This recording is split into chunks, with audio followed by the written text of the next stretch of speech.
नमस्कार। भोले तेरी गंगा मैली हो गई। शर्मसार है पूरा देश। देश के सनातन धर्म को मानने वाले लोग। पिछले दिनों इस कोरोना महामारी ने फिर से फन फैलाना शुरू किया। 2020 के बाद 2021 के शुरुआत से ही धीरे धीरे कोरोना के संक्रमित मरीजों की संख्या बढ़ रही थी। फरवरी अंतिम आते आते लाखों में तादाद होने लगी और मार्च और अप्रैल महीना में भारत में रोजाना 3 से 4 लाख कोरोना के संक्रमित पाए जाने लगे। रोजाना 3 से 4 हजार मरीजों की मौत होने लगी। पूरा देश का हाल बेहाल है और वो सिलसिला आज भी चल रहा है। आज 17 मई है। अगर हम पिछले दिनों की बात करें तो मैं आभार प्रकट करना चाहता हूं दैनिक भास्कर की टीम का। दैनिक भास्कर के 30 रिपोर्टर ने उत्तर प्रदेश के 27 जिलों का सघन दौरा किया। इससे पहले मैं बता दूं कि भारत के 5 राज्यों में गंगा का प्रवाह है। सबसे पहले उत्तराखंड, फिर उत्तर प्रदेश, फिर बिहार, झारखंड और अंत में बंगाल। इन 5 राज्यों में गंगा का प्रवाह 2525 किलोमीटर भारतीय सीमा रेखा के भीतर है। बांग्लादेश और नेपाल की सीमा की अलग कहानी है।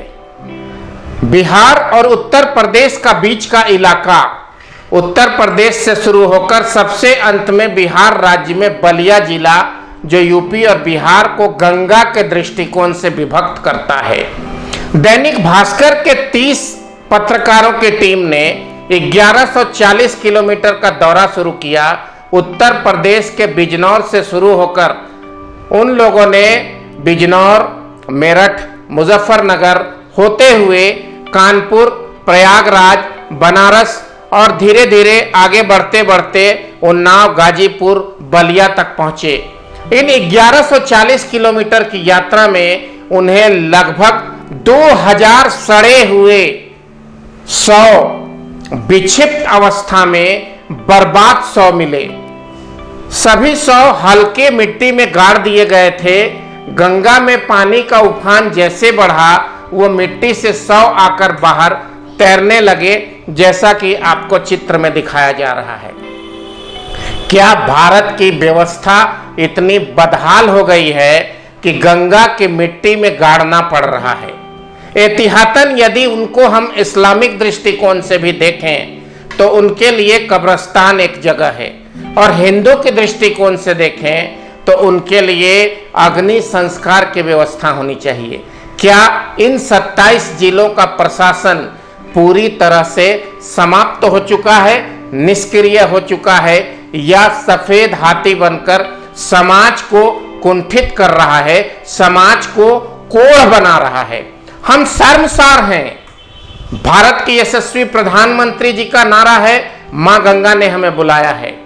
उत्तर प्रदेश के मुख्यमंत्री जी की विशेष ध्यान गंगा की स्वच्छता पर रहती है।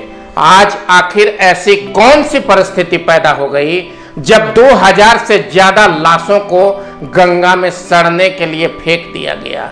अगर इन लाशों की गंगा की मछलियां खाती है, गंगा के किनारे के कुत्ते लोमड़ी खाते हैं, और उन मछलियों को यदि मनुष्य ने खाना शुरू किया तो मौत के अलावा और कोई रास्ता नहीं है।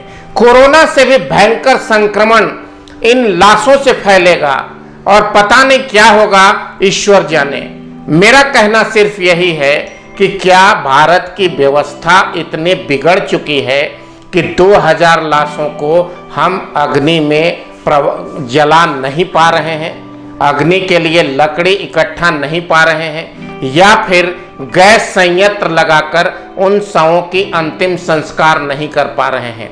बहुत बड़ा सवाल भारत सरकार, उत्तर प्रदेश की सरकार और बिहार की सरकार के सामने भी है।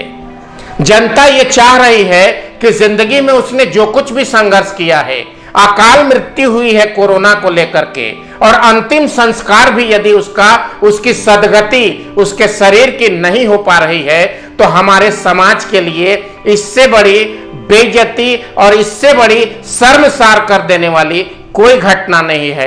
मैं बिंदु भूषण दुबे सृष्टि रक्षा चैनल से की ओर से सरकारों से अपील करता हूं, उन शवों को इकट्ठा कर सम्मान पूर्वक उनका अग्नि संस्कार किया जाए और आगे से इस तरह की गंगा में शव डालने की कोई गलती न की जाए, वरना प्रकृति माफ नहीं करेगी। प्रकृति पहले से ही रौद्र रूप में है और इस रौद्र रूप के कारण ही कोरोना का प्रकोप निकला है। कोरोना के बाद ब्लैक फंगस और कई प्रकार की बीमारियां जानलेवा होकर के हमारे सामने काल बन के खड़ी है। आशा करता हूं सरकारें न्याय करेंगी, चाहे वो दिल्ली की सरकार हो, लखनऊ की सरकार हो या पटना की सरकार हो। नमस्कार, वंदे मातरम।